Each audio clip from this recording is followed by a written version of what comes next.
So, good afternoon, everyone, and welcome to Beyond the Lab, a series of webinars where we explore the STEM career journeys of IMNIS Catalysts. Beyond the Lab is an exciting collaboration between two of ATSI's STEM career pathway initiatives, the Industry Mentoring Network in STEM, known as IMNIS, and the STELR program. My name is Sarah Crow, and I am the IMNIS program coordinator, and it's a pleasure to welcome you all online this afternoon. As we gather from around Australia, I'd first like to acknowledge the traditional custodians of the lands of which we meet. I'm joining you today from Ngunnawal and Ngambri country, and I pay my respect to elders past and present, and to any Aboriginal and Torres Strait Islander people who join us online today. As we share and discuss our own knowledge and practices, we acknowledge the deep knowledge forever embedded in custodianship of country. Before we get into this session, as you can see, it is being recorded.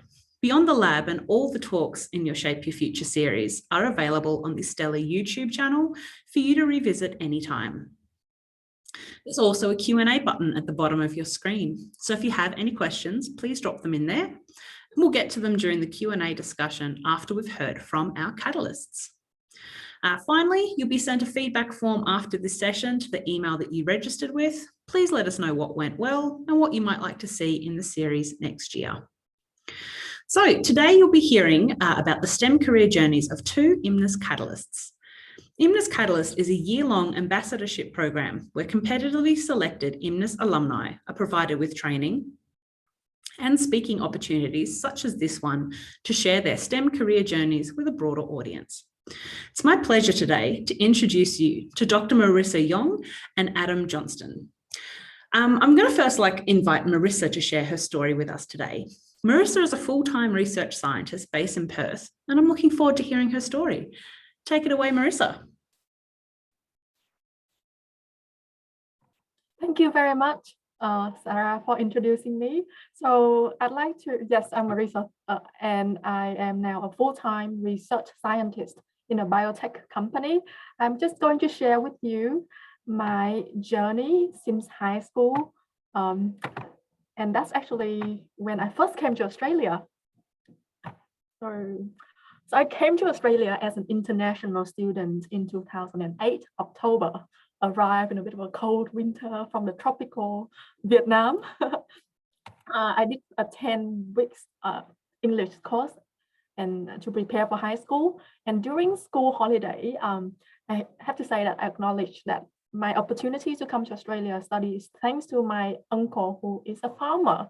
He had a strawberry farm at the time, and during school holiday, I went and picked strawberry. Now it looks very fun when you pick strawberries, you know, like for half an hour. So you pick like a lot of strawberry to eat.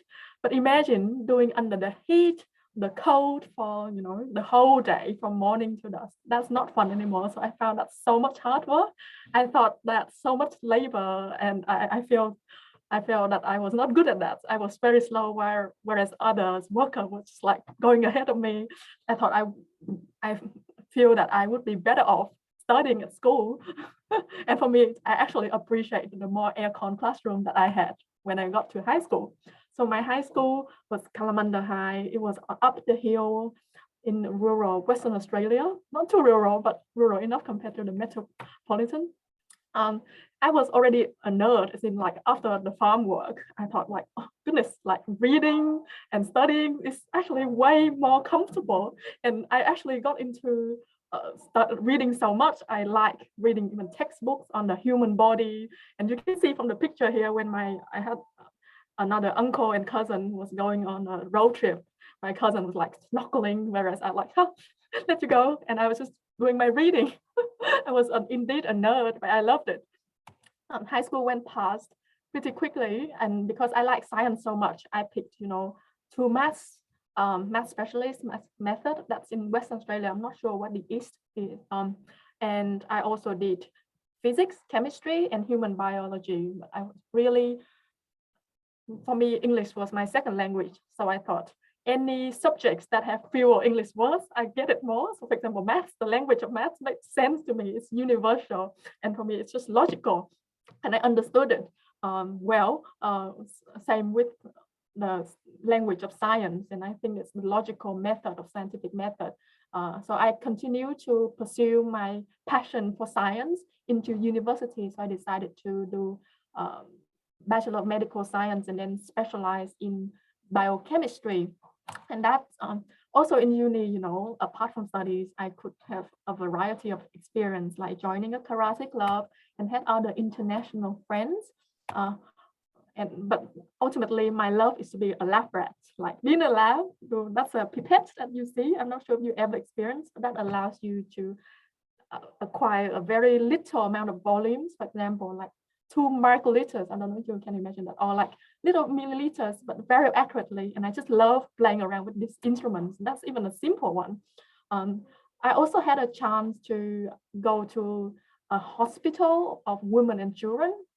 So, you know, like for a even fresh high school graduate, you enter this hospital, you see like, you know, little kids in this intensive care unit. They were born prematurely, and I got to see doctors, you know, they extract fluid from their spinal cord, and they try to analyze the biochemistry inside that to understand the disease. And that really piqued my interest in the field even more. Therefore, I went on and did an honorary research year to graduate with a Bachelor of Science, but honors, and also continue to do my PhD, thanks to a scholarship from Western Australia to pursue my passion in biotechnology or biomedical science. And it took 4 years for PhD before I graduate. And this is where I am now. During the PhD experience, I also had the opportunity to travel around the world. So the beauty of science and maths is that it's a universal language, right? So this is a picture of me attending a conference in Germany. I thought that, oh, no matter what backgrounds we have, when we talk about science, we kind of share this language, and I easily make friends because we cared about the same thing. People ask about what my research was, and I learned about them, and it's like our hobbies, learning about each other, and we became friends, and we can still keep in touch after PhD. And that was valuable because I love science so much. I like to spread the knowledge. So I signed up to be a laboratory demonstrator. So I show people how to do techniques in class. I also tutored. This is an example of my students. She's a champion, actually. She's an Indigenous student who aspired to do medicine. She's actually doing medicine now. So this picture was taken a few years ago when she was still undergrad, first year, trying to understand the human body, where I was a few years earlier. So that was fascinating. I loved it. And here I am now, graduating from PhD. This is my team of colleagues in the biotech companies. We now work with more expensive machines. So the picture on the right is a machine called mass spectrometer. So if any of you have done physics or are doing physics, you would have heard of this machine, right? It's used to analyze substances through the magnetic field. It's $1 million machine that my company has. I work with this more complicated and expensive, and the data I get is more, and it gives us more information about human body and health. So for example, what I do in the lab is I analyze blood samples. It could be from a droplet of blood, right? But inside the blood, you know, there's so many proteins and proteins inside the blood gives information about your health status, the diseases. So from that, by labeling the chemistry, labeling the blood proteins, or by measuring the blood protein, I get to understand more about the likelihood of certain people developing certain diseases. And it's been an amazing ride so far. I get to travel for conferences and opportunities to reach out to other science professionals. Yeah, so that's my story to get from high school to where I am today. Thank you for listening. Thank you so much, Marisa. That was an enlightening presentation. So I would like to let me start again. I would like to introduce our second catalyst for this afternoon, Adam. Adam is a PhD student based at Macquarie University in Sydney. So take it away, Adam. Thank you very much, Sarah, and thank you everyone for listening. Look, my story is somewhat different from Marisa's because I'll admit right now, I'm not a scientist by training. I sort of fell into IMNIS because I answered an advertisement at my university. But before we get to that, here's just an opening slide of a bit of my history. Now, again, the first thing you'll notice is that I'm in a wheelchair. I've been that way for all of my life. And matter of fact, I was very interested to hear what Marisa was researching in terms of blood and babies and premature babies, because that indeed is part of my story. And in many ways, it's why I ended up with IMNIS, which will become clearer as we go ahead. Sarah, if you'd have the next slide.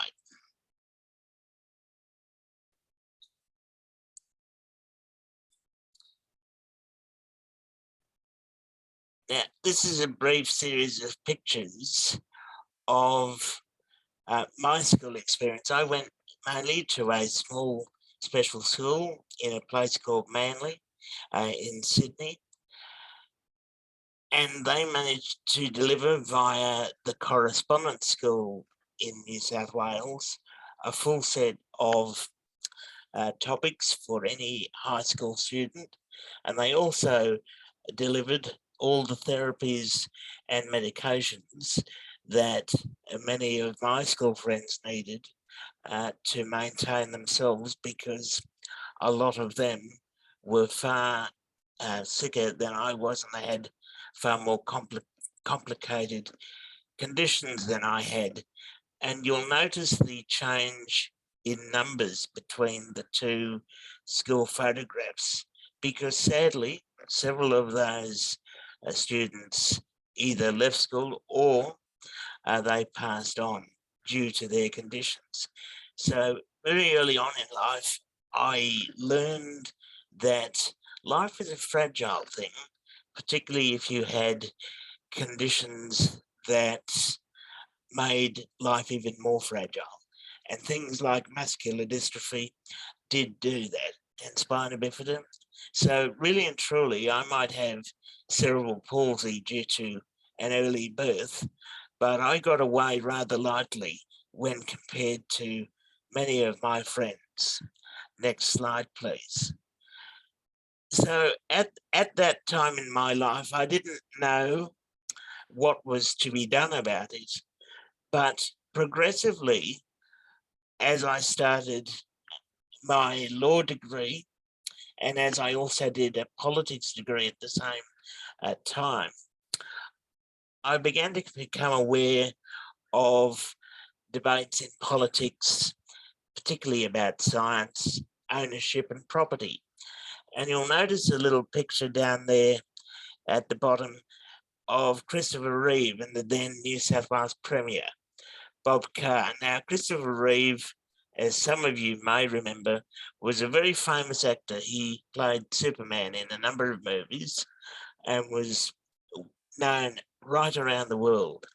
Now, he had a fairly tragic horse riding accident and fell off a horse and ended up with a very serious spinal injury, to the point where his head was actually removed from his body, and his doctor, aptly named Dr. Wise Young, had to literally reconnect his head to his body for him to be able to survive. Now, he survived on respirators and all sorts of assistance, but he became a very clear and articulate advocate for things called stem cell research and regenerative medicine. And I went to his seminar in Sydney in the early 2000s. And from that point on, I suddenly realized that there was at least a possibility of me being able, and lots of other people being able, to see life beyond disability if functions could be regenerated or restored. So I became involved in a couple of things: the New South Wales Stem Cell Network, and I also went back to university, and this time at the University of New England Armidale. I undertook a master's in law, inquiring into the human body and property law, because also a highly contested issue in science is who owns research, particularly human samples. So I wrote a thesis on that. I didn't resolve the problem of ownership, but I tried to push the argument ahead a little bit. I mean, again, I won't go into details because that's not important at this time. But if you want to see that argument and read that story, you can find that on the UNE's website. Through this process, I also met several research scientists in New South Wales and have become a member and a supporter of the New South Wales Stem Cell Network. You'll see on the screen there several links to articles and a YouTube presentation by one of the scientists who you may be interested in listening to and looking at. And of course, the picture in the middle there for me is very important because that's my late grandmother. And she always said something important. She'd lived through 2 world wars and any number of other crises. And she always said that I'd been born in the right age for all sorts of things, including medical science. And I took a lot of hope from those words, and I've held to them ever since. Next slide, please.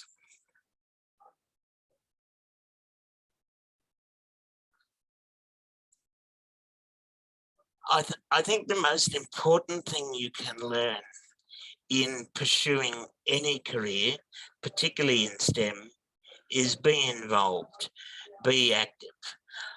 I've been involved in committees in the health sector for 20 years.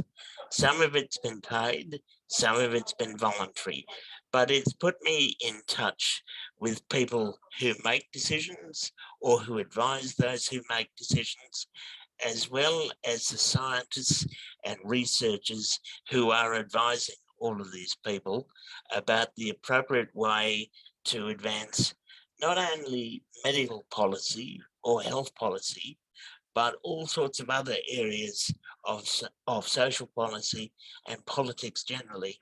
And let's remember that all of this at some point is connected.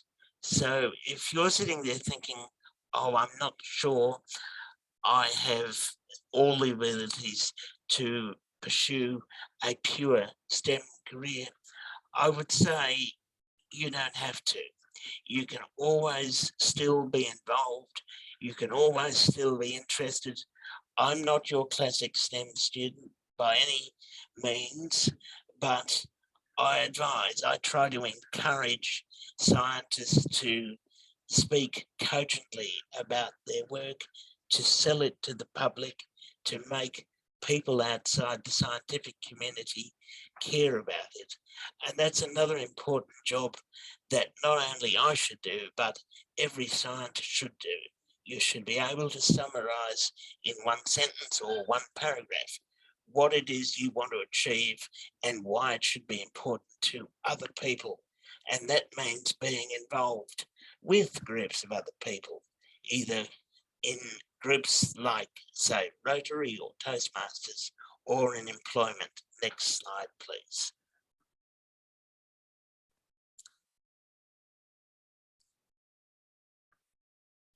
You may also, in a STEM career, get pushback, particularly from faith. I remember when I was entering the building for the Christopher Reeve seminar, there were any number of campaigners trying to tell me that what we were proposing to do was unethical, improper, and all things under the sun like that. I'd have to say to you that all of that is not true. As a PhD student, I've been through ethics procedures and I know them to be very robust. I've also seen governance procedures in health. I also know them to be very robust. So I have complete confidence that what is done in STEM is ethical. And I think there's a policy balance you can make that says if people are going to be made well, if people are going to be made better, if their suffering is going to be reduced, there has to be a consideration of that in deciding what is ethical. And certainly you can see that from the cartoon on the left, the question there. And certainly there are any number of theologians and preachers, one of which I'm photographed with there on the right, and our group of friends. And Graham always was someone who started in business, then decided to go to the faith. He was one of my greatest supporters. So always, if you wish to have a strong belief, whatever faith that might be, but never let anybody tell you that it is inconsistent in any way with scientific research of any sort. It is just not true. Next slide, please.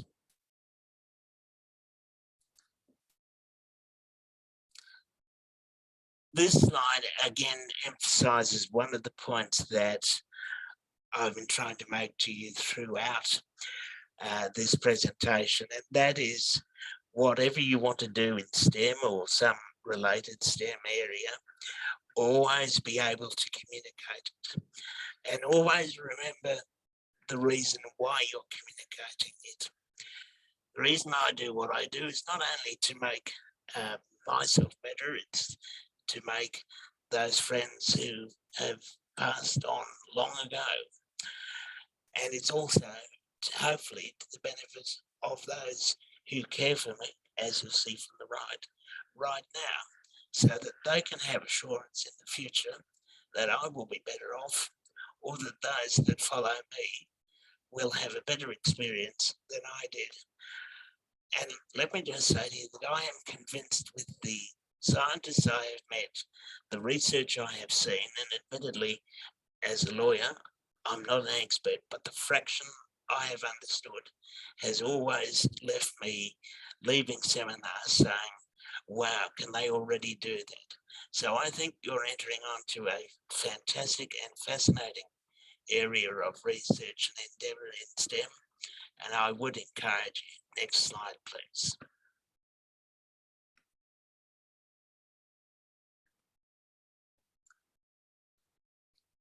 Again, this is just putting out the challenge to you, a collection of articles and research that I've been aware of over several years. There are all sorts of problems to fix in STEM. It's simply a case of which one do you want to pick. And again, the photo at the bottom there is of the researcher that I met, who I met actually as the administrator of the New South Wales stem cell network. And I found out by accident that she was actually a PhD candidate studying the early stages of the development of the brain, which was very relevant to me given my condition. So remember too, that life is a series of accidental meetings that can open all sorts of interesting doors along the way, as was IMNIS for me, because this seems to be the moment to explain. I was actually paired with a representative of a pharmaceutical company whose role was government relations. So again, she taught me some of the finer points of communicating with government, communicating with other interests to try and convince them to do whatever policy outcome you wanted, or at least a version of that. So this again just shows that not everything in STEM is about what happens in a lab. There's a whole lot of other things that need to be done outside the lab to guarantee funding, to guarantee public support, to guarantee political support, and to guarantee wider civic and social license. So there are all sorts of opportunities. Next slide, please. And to show you how wide those opportunities might be. I wouldn't have known about this seminar way back now in 2019 at Macquarie University had I not met that lady in the top hand right corner with me, who was actually a linguist.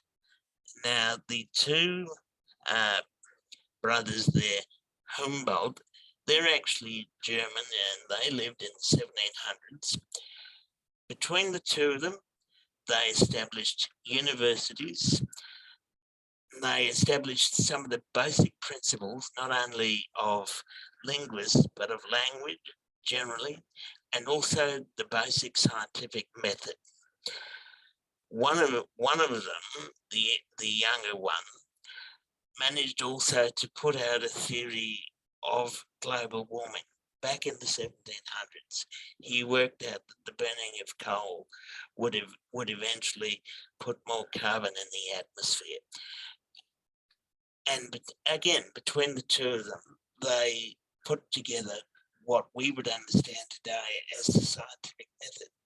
So again, what I would say to you is not only enjoy the STEM and the opportunities we have today, but always reflect on the history of where it came and always be prepared to accept the odd invitation to a meeting or a seminar that you scratch your head and you think, how could this possibly be relevant to me? Because you might discover something fascinating from left field that opens your view to a whole range of thinking, a whole new discipline that might be useful in whatever you choose to study.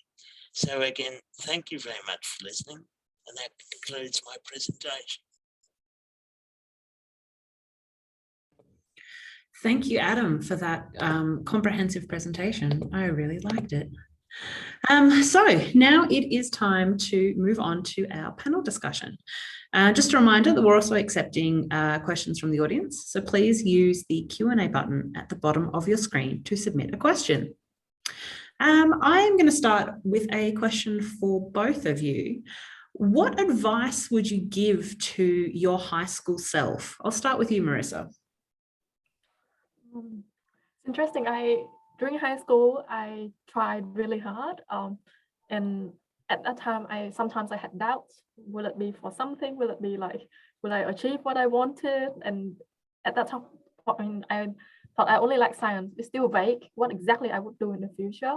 So my advice now to that doubtful high school self, that you trust the process, keep learning heaps, learning from others, from anyone. Science, actually, you can, if you observe and you're willing to learn, it's everywhere. So keep at it. Don't have to have doubt. Basically, believe in yourself. It's what I would say. Yeah. That's fantastic advice to us all. I think every high school student needs to know to believe in themselves and really work towards what you want to do. Adam, what about yourself? Yeah, thank you, Sarah. My point would be worry less. Things will ultimately sort themselves out. Fate has a funny way of putting us in the right place at the right time. Now, sometimes, indeed, often, things won't work, but it's amazing, out of failures, opportunities will come. Because if you'd asked me years ago, or as I left school, what would you be doing when you were in your mid-40s? I couldn't have anticipated what I'm doing now. So by all means, make plans, but don't worry if they don't come to fruition. Goodness me, once again, isn't that the case that we can all take, even as someone in their 30s, absolutely, don't make plans. I think the last couple of years have shown us just a little bit of that sort of the need for resilience, that sometimes your plans won't work out because there are so many factors beyond our control. So thank you very much for that, Adam. Marisa, I'm going to ask you just a little bit of a technical question that's come through to me in the Q&A. Okay. And you mentioned that you tag blood. What is tagging blood? I assume it's not like, tag your it because it's a Yes. little blood cell. How does that work? So in the blood, there are many proteins, right? So what I do is I have chemical labels. I label specific proteins in the blood. Actually, some chemical labels are fluorescent. So when you spread it on, if you learn biochemistry, you have a technique called electrophoresis. Basically, you spread the proteins onto a gel. It's like a jelly. And you take the picture from the UV machine. It shines the UV light, some emits light back, and you take that picture. It's called fluorescence picture you're taking. So you see specific protein bands. Yeah, so sometimes measuring the relative amount of that based on that chemical labeling can be that. And so I tag means labeling in that case, not like tagging it. But yeah, thanks for the question. Oh no, that's no worries at all. So a question sort of to the both of you. What did either of you reach a potential fork in the road moment where you could have gone off to one career path, or in your case, Adam, maybe studying something different in your PhD, and sort of what other paths were open to you? I'll start with you, Adam. Yeah, look, Sarah, the fork in the road for me was probably the Christopher Reeve conference, because that was the point at which I started asking questions about how truly permanent disability was. And when I started thinking, well, maybe it doesn't have to be. Now, that many years on, I'm a bit more realistic about what is going to happen and how much it takes to push science that far ahead that fast. But nonetheless, I think one of the few benefits of the COVID crisis we have just been through is that it demonstrates what science can do on a worldwide perspective in a hurry when we all have to. And I think it's a model for what we should be doing and what we could be doing on a whole series of other levels, on a whole series of other, not only medical conditions, but other scientific problems of this world, because it was amazing that we went from no vaccines, no answers, to vaccines in 2 years. Yeah, you're right. It's pretty incredible when you think of it. That kind of way, the pace at which science had to respond to the worldwide problem that was is COVID. So yeah, that's a really interesting perspective. Thanks, Adam. What about yourself, Marisa? Did you have a bit of a fork in the road moment? Yeah, I have quite a few forks around the road because life is not as linear as you probably planned it to be or thought it would be. You go from year 1, year 2, year 3, and then you thought, oh, it's linear, it's going up. And then when you get to uni, you don't know there's so many subfields of science. And I actually have been really admiring Adam so far. Even the talk, there was some good advice coming out of Adam's talk. One of which is you should get involved, right? Adam was involved in different committees and clubs from the start. For me, I only started getting involved during uni. It's a bit late, but still, the moment I was more involved, I got to learn more that there are so many options with science. There's not just one way or another. So for example, when I graduated from high school, I thought I like the human body and I like science. I guess I should be a medical doctor to deal with humans body, help somebody. And that's all I knew. But when I talked to other scientists, I thought that actually doctor is only one, I guess, potential career pathway. But then there's many others potential ways you can improve humans' health. So in my case, now I'm working towards doing diagnostic, as in you try to diagnose early diagnosis of human disease and actually help doctor intervene early if doctor use the information from the science. And I guess I was naive when I graduated high school. I thought like, if I become a doctor, I guess I would solve all diseases. Like you thought you wouldn't, you better learn to become a medical doctor. But then I learned that actually, when you graduate from medical, so now that I tutor students and I know more about after graduating, you only have a limited number of cures you could use, even though you want to cure all the diseases, you want to cure cancer, you want to do that, but you just cannot, you need the science to learn more about the potential cures, and medical doctor only face a limited number.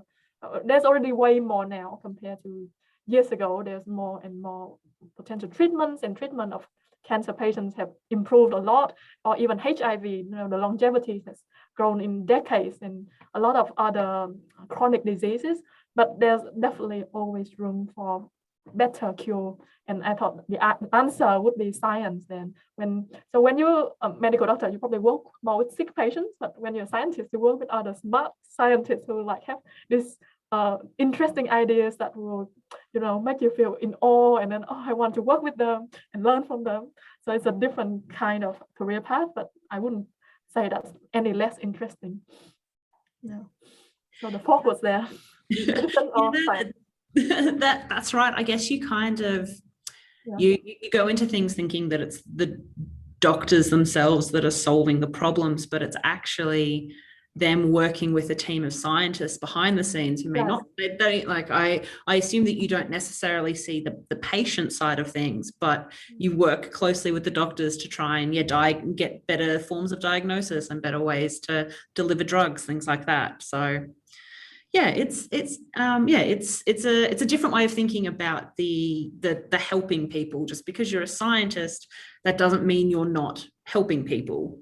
You're just not the one sitting at the GP's office, kind of thing. Yeah, I actually faced that after undergrads, and I thought, like, I got into medicine. Actually, I took the medical entrance exam, and I thought, do I want to go this? And at the same time, I got the scholarship to do a PhD. So I always thought that I can always go back to do medicine if I want to, but the opportunities for working and being a scholarship was something that really influenced my decision. If I didn't get the scholarship, maybe I would, learn medicine somewhere.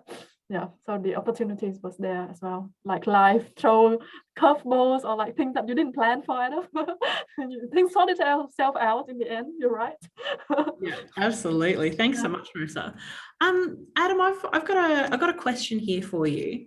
And I was just wondering, in your presentation, you showed photos of lots of groups that you've worked with. I just wondered, do you find that being somebody with lived experience of a disability, do you find that gives you a different perspective to a lot of the people you work with who may not have that lived experience?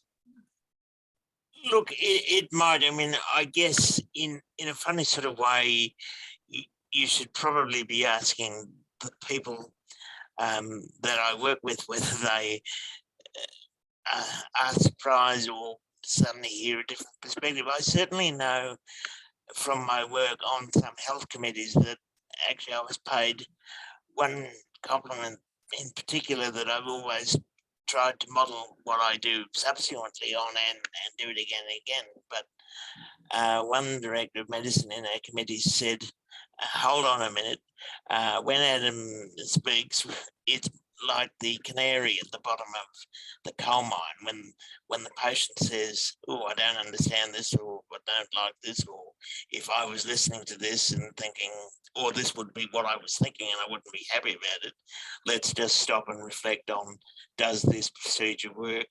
Have we explained it properly?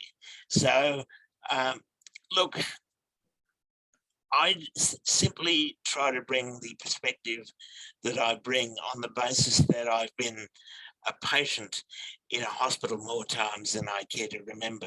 Now, in many ways, that's been a benefit to me because it's given me a better quality of life that I have now than I would have had otherwise. Also, on occasions, it's given me negative consequences of conditions or aggravations that I wouldn't have had if I had a particular form of surgery. So again, as in life, there are pluses and minuses. And I think in whatever you are doing, as long as you bring yourself, as long as you bring your honest opinion, and as long as you read all your briefs or all your papers before the meeting, because 80% of any work is the preparation you do beforehand. As long as you do all of those things, then the perspective you bring is the perspective you bring. And it's as valid as anybody else's.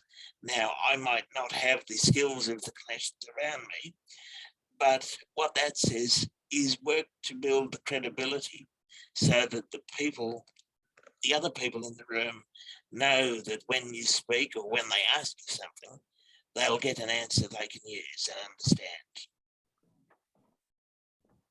Yeah, thanks for that, Adam. Certainly your point about being prepared for meetings is absolutely critical. I am finding that sort of more and more as just in my personal job. I've transitioned from more of a behind the scenes person to an in front of the camera person, and even running events like this, the amount of preparation that goes in to make sure that everything runs smoothly and that you're bang on with the amount of preparation before big meetings. And look, I think the other important point for everyone, Sarah, is that if you do that preparation, particularly if you are chairing a meeting, if you do that preparation, people will continue to come because they will see you as competent, they will see their time being used effectively, they will see the meeting as productive and effective. Because I've been to both types of meetings. I've noted the frustration of people in a bad meeting. I've known their satisfaction in a well-run meeting.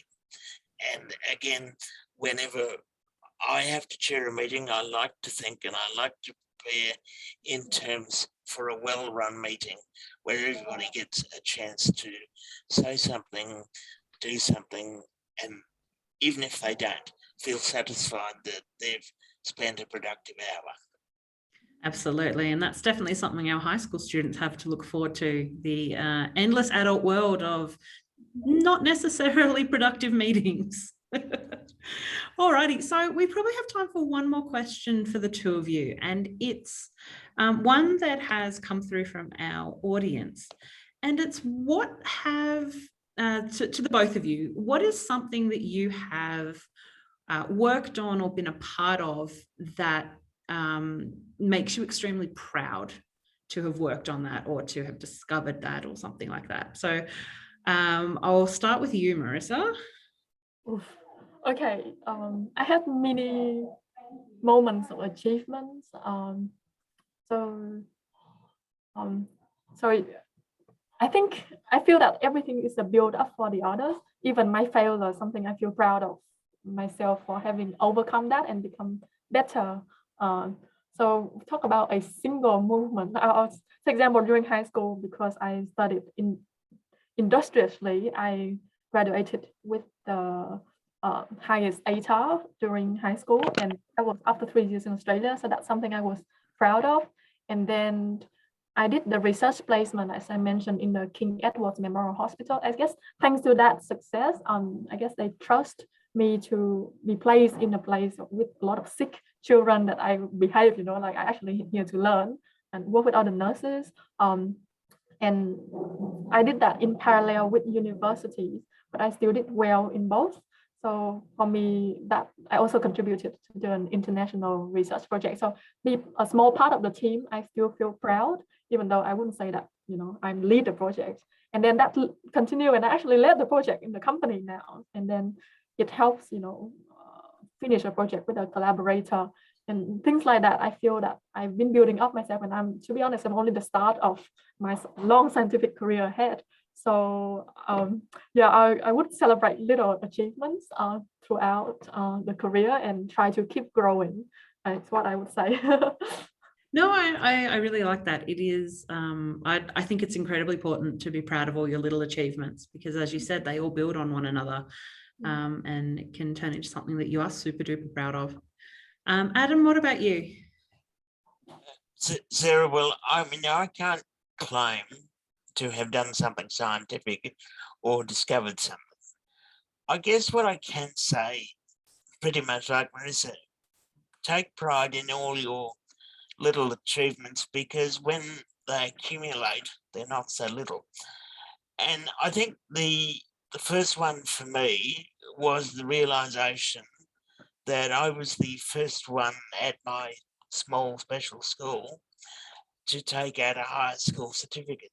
Now, I did that over 2 years with a lot of support and help from friends, family, staff, even the nursing staff at the school, because naturally these things happen. I had medical problems and circulation problems, and they had to manage me medically as well as academically through that time. But everybody did that. Everybody gave the support and above and beyond that was needed. But I actually triggered a couple of people to follow me. So I think the message from that is, and I've heard it expressed concerning ways, is don't be afraid to be the first to do something. I have heard it said, if you can't see it, you can't do it. And that's just not true. If we all followed that idea, then nothing would be done for the first time. Neil Armstrong wouldn't have walked on the moon. Nancy Bird Walton wouldn't have flown planes. All sorts of things wouldn't have happened if people waited for somebody else to do it. So I would encourage everybody in whatever endeavour you follow, don't be afraid to be the person who does something for the first time. It may not work, but it just might. What a wonderful sentiment to end this event on. Thank you so much for that, Adam. I'm sitting here almost in shock at the inspiration that's coming through this afternoon. So I'm afraid that is all the time we have this afternoon. So once again, thank you so much for joining us and sharing your STEM career journeys, Adam and Marisa. It has been absolutely wonderful. And thank you to everybody else who tuned in this afternoon. Beyond the Lab is made possible thanks to IMNIS's major partner, MTP Connect, and is a part of their READY initiative, the Researcher Exchange Development in Industry program, a $32 million initiative made possible thanks to the Medical Research Future Fund. So once again, don't forget to fill out your feedback form after you leave this session. Goodness, I can't talk this afternoon. The Shape Your Future series will be continuing all this year. So please tune in to hear from many more scientists. All the information you will find on the STELR and the ATSI websites. Once again, thanks everyone and have a lovely afternoon. Thanks, Sarah. Thank you. Thank you, Adam.